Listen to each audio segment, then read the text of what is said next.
Olá, amigo, olá, amiga, seja muito bem-vindo ao Momento da Saúde aqui no programa Encontro com a Vida. Que bom ter você logo cedinho por aqui. Nós preparamos aqui uma linda mesa para o nosso desjejum e nós queremos agradecer a sua companhia. Está conosco também, a partir de hoje, o Dr. Dimas Melão. Tudo bem, Dr. Dimas? Bem, pastor. Obrigado pelo convite. Obrigado ao senhor por ter nos atendido aí, Dr. Dimas. Ele vai estar conosco a semana inteira e eu vou apresentá-lo para você agora.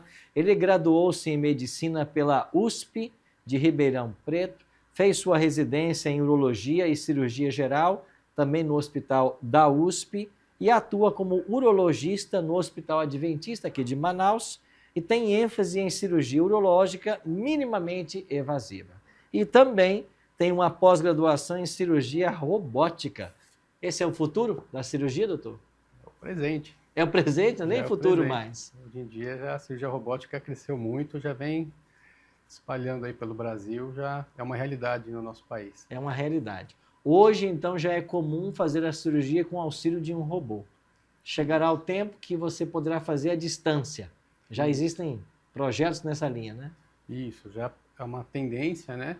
Já tiveram alguns pilotos em cirurgias em que o cirurgião estava em uma cidade e o paciente em outro local, a milhares de quilômetros de distância, a cirurgia é realizada com sucesso. Então, é uma tendência que vai ajudar muito a trazer benefício para os pacientes em áreas mais remotas, né? Olha aí, que interessante, né? É o presente da medicina, da cirurgia, como ele está dizendo. Hoje ele vai começar falando para nós sobre saúde prostática. E eu queria começar perguntando então, doutor Dimas, quais são os principais problemas da saúde que afetam a próstata? E se o senhor puder dar aí uma luz também sobre a próstata, para a gente que é leigo no assunto, não conhece muita coisa. Certo.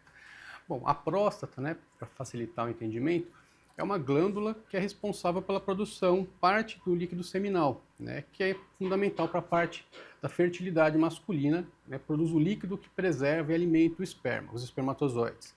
Então, a próstata, só os homens possuem essa glândula e as principais patologias, as principais doenças que acometem a próstata, a hiperplasia prostática benigna, que é um aumento, né, do tamanho, do volume da próstata, não tem relação com câncer, a prostatite, que são quadros inflamatórios ou infecciosos da próstata, que causam sintomas muitas vezes intensos, e o câncer de próstata, que é o nosso maior medo do homem, e que na maior parte dos casos é uma doença assintomática. São as três principais doenças que acometem a próstata, que a gente precisa ficar atento. O senhor falou da hiperplasia benigna, né? Como é que isso é detectado?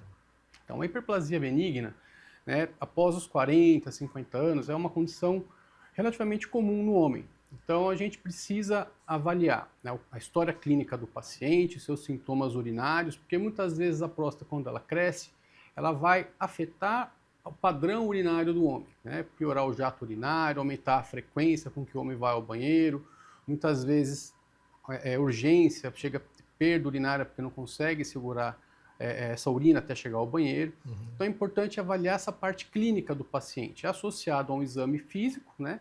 Que de forma geral a gente faz através do toque retal, onde a gente avalia, é possível avaliar o tamanho da próstata, se tem alguma nodulação, também já para rastrear a questão do câncer, que é importante. E através de exames de imagem, como o ultrassom, que nos permite avaliar o tamanho, avaliar o resíduo de urina que fica na bexiga após o homem urinar.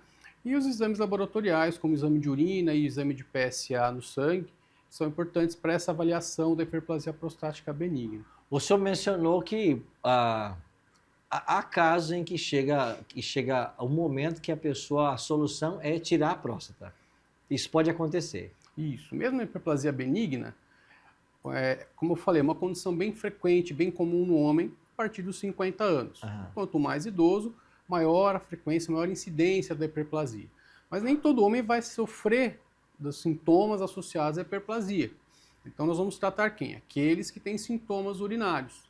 Inicialmente nós iniciamos com medicamentos, né, que trazem de maneira geral bons resultados, só que em determinado momento o medicamento não vai mais fazer efeito. Então nós partimos para procedimentos, muitas vezes que são cirúrgicos, mas hoje o tratamento minimamente invasivo, que são procedimentos sem cortes, através da uretra, a gente consegue fazer um tratamento para desobstruir, tirar esse miolo da próstata que causa a obstrução ao fluxo urinário. Tirando esse miolo, a pessoa passa a ser agora impotente, não impotente, ela deixa de gerar filhos? Então, quando esse miolo da próstata, né, essa hiperplasia, o adenoma que nós chamamos, quando ele é removido, ele vai afetar a produção do esperma. Do esperma. Então ele pode sim levar a uma infertilidade. Mas como nós trabalhamos só na parte interna da próstata, não manipulamos os nervos que são responsáveis pela ereção, de forma geral ele não afeta a parte erétil. Sim. Né? Mas ele vai afetar sim a parte reprodutiva, porque vai reduzir a quantidade de produção do esperma e vai também muitas vezes causar ejaculação retrógrada.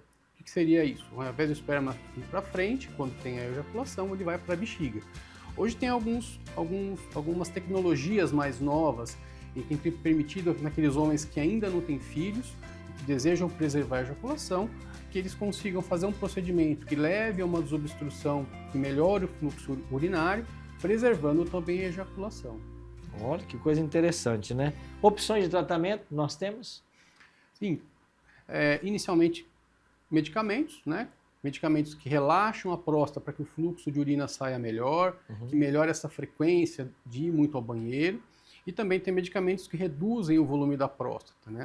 Reduz em média 30%, não costuma ter uma redução tão intensa, mas uma redução suficiente para que a gente consiga segurar um momento para se passar por um procedimento cirúrgico, né? Então são medicamentos que hoje têm cada vez melhorado em termos de efeitos colaterais, os pacientes têm tido boas respostas. E quando partimos para cirurgias, essas cirurgias que em geral são pelo canal urinário, próstatas mais volumosas, muitas vezes nós fazemos a cirurgia ou aberta, ou laparoscópica, ou por via robótica mesmo, que se retira todo esse miolo da próstata.